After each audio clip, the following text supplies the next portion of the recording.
حضرت یوسف نے اپنے والد کو خواب سنایا ہے کہ میں نے خواب دیکھا ہے، میں نے دیکھا ہے کہ ستارے، سورج، چاند مجھے سجدہ کر رہے ہیں۔ ابا جی میں نے خواب دیکھا ہے۔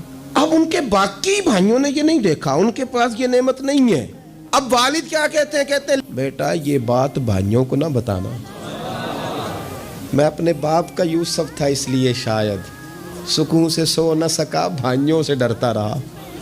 بیٹا بھائیوں سے بات نہ کرنا، ایسا نہ ہو کہ وہ کوئی چال چلے معاذ اللہ۔ کیوں چلیں گے وہ چال؟ اس لیے کہ شیطان آدمی کا کھلا دشمن ہے، ان کے دل میں بات ڈالے گا کہ تم بھی تو حضرت یعقوب کی اولاد ہی ہو، تمہارے پاس کیوں نہیں؟